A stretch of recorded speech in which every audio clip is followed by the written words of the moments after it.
নমস্কার, আমি doctor Arnab Barma, consultant gynaecologist and IVF specialist Kolkata থেকে। আজকে আমার আলোচ্য বিষয় এন্ডোমেট্রিওসিস। এবার এন্ডোমেট্রিওসিসটা কি? অনেকে হয়তো অনেক সময় শুনেছেন, ডাক্তারের কাছে গেছেন, তারা প্রেসক্রিপশনে হয়তো ডায়াগনোসিস হিসাবে এন্ডোমেট্রিওসিস লিখেছেন। এন্ডোমেট্রিওসিস বুঝতে গেলে আপনাকে এইটুকুই জানতে হবে যে মহিলাদের জরায়ু বা ইউটেরাসের মধ্যে একটা এন্ডোমেট্রিয়াম লাইনিং থাকে। এন্ডোমেট্রিয়াম লাইনিং মানে এখানে এন্ডোমেট্রিয়াম কিছু গ্ল্যান্ড থাকে।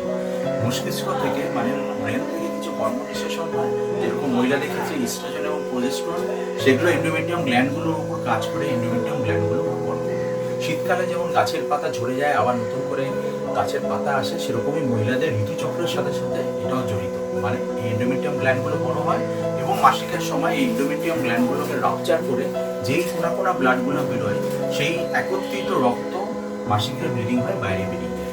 তার মানে মাসিকের ব্লিডিংটা যেটা আমরা পাই বাইরে, যেটা বেরিয়ে আসে, সেটা মানে একটা আনফার্টিলাইজ এগ এবং সাথে এই এন্ডোমেট্রিয়াম গ্ল্যান্ডগুলো যেগুলো ফেটে যাচ্ছে, সেই তার রাপচার ব্লাড। তো এন্ডোমেট্রিওসিস বুঝতে গেলে এই জিনিসটা যেহেতু বোঝালাম, আশা করি এবার একটু সহজ হবে।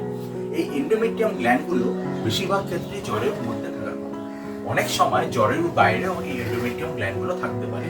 যেরকম জরায়ুটা একটা পেশি, এই পেশিবহুল স্ট্রাকচারের মধ্যেও হয়তো এই এন্ডোমেট্রিয়াম গ্ল্যান্ডগুলো থাকতে পারে। এছাড়া যেটা ফ্যালোপিয়ান টিউব বা নালী আমরা বলি, তার উপরেও থাকতে পারে, মানে তার গায়েও থাকতে পারে। আবার ডিম্বাশয়ের মধ্যেও থাকতে পারে। এছাড়াও পেটের মধ্যে যে কোনো জায়গায় এই এন্ডোমেট্রিয়াম গ্ল্যান্ডগুলো থাকতে পারে। এগুলোকে আমরা একটোপিক এন্ডোমেট্রিয়াম গ্ল্যান্ড বলি। এটাকে এন্ডোমেট্রিওসিস বলে। এবার তাহলে রোগটা কি, প্রবলেমটা কি? এবারে যেটা হলো, আমি কি বললাম, প্রত্যেকটা ঋতুচক্রের সাথে সাথে মস্তিষ্কের থেকে হরমোনকে নিঃশেষণ হচ্ছে এবং মস্তিষ্ক থেকে যে হরমোনগুলো বেরোচ্ছে, সেগুলো কিন্তু সব এন্ডোমেট্রিয়াম গ্ল্যান্ডগুলোর উপরেই কাজ করছে। এবার বাইরে যে এন্ডোমেট্রিয়াম গ্ল্যান্ডগুলো আছে জরায়ু, তারা কিন্তু জানে না যে এই তারা কোথায় অবস্থিত।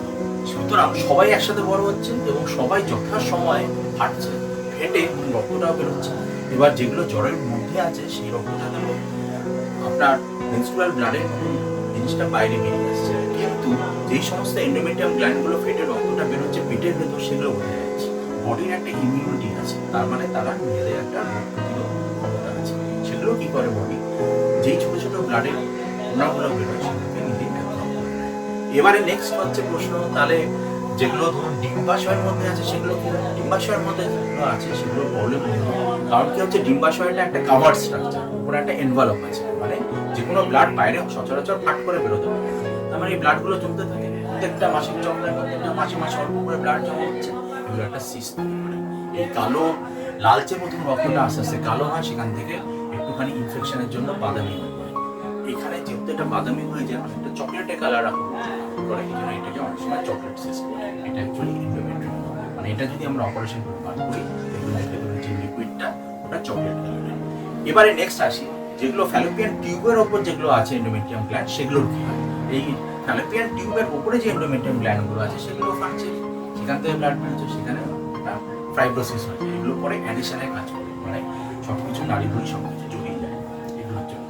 এছাড়াও আগে যেটা বলেছিলাম একটু আগে, সেটা হচ্ছে যে জরায়ুটা একটা পেশিবহুল স্ট্রাকচার, এই পেশির মধ্যে এন্ডোমেট্রিয়াম গ্ল্যান্ড থাকতে পারে। সেগুলোর কি হয়, এখান থেকেও ব্লাডটা বেরোয়, সেই ব্লাডটা বেরিয়ে এটাও বেরোতে পারে না, তো সুতরাং সেই জায়গাতে ব্লাডটা জমা হয়ে পেশির সেই জায়গাটা ফুলে যায়, বড় হয়ে যায়। এই জন্য দেখবেন যে অনেকে আল্ট্রাসাউন্ড রিপোর্ট থাকে বাল্কি ইউটেরাস অ্যাডিনোমায়োসিস। এই এন্ডোমেট্রিওসিস যদি ইউটেরাসের মধ্যে হয়, ওটাকে অ্যাডিনোমায়োসিস বলে। তার মানে ইউটেরাসের মধ্যে কি অ্যাডিনোমায়োসিস বলে, ওভারির মধ্যে থেকে সেটাকে এন্ডোমেট্রিওমা বলে, আর বাকি যেগুলো আছে সেগুলো হচ্ছে এন্ডোমেট্রিওসিস। তো সুতরাং এটা একটা ডিজিজ স্পেকট্রাম বলতে পারে।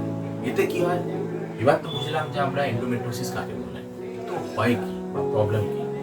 বিশেষত যেটা প্রবলেম হয় সেটা হচ্ছে মেনস্ট্রুয়াল ইরেগুলারিটি। আগে এর সাথে মেনস্ট্রুয়েশনের সময় সময় তলপেটে প্রচন্ড ব্যথা হতে পারে এবং হেভি ব্লিডিং হতে পারে মাসিকের সময়। তো সুতরাং এটা খেয়াল রাখতে হবে। এবং অনেক সময় ওই যে বললাম, নাড়িভুড়ি সবকিছু জড়িয়ে যায়, সেই জন্য অ্যানাটমিটা চেঞ্জ হয়ে যায়। এই জন্য অনেক সময় বাচ্চা আসতে প্রবলেম হতে পারে বিবাহ পরবর্তীকালে যদি এন্ডোমেট্রিওসিস হয়। সুতরাং দেরি না করে যদি এই সমস্যায় আপনারা ভোগেন, অতি তাড়াতাড়ি আপনি আপনার গাইনোকোলজিস্টের সাথে দেখা করুন, পরামর্শ দিন। আরো বিশদে জানতে হলে আমার নিচে দেওয়া নম্বরে ফোন করে জেনে নিন। আজকের জন্য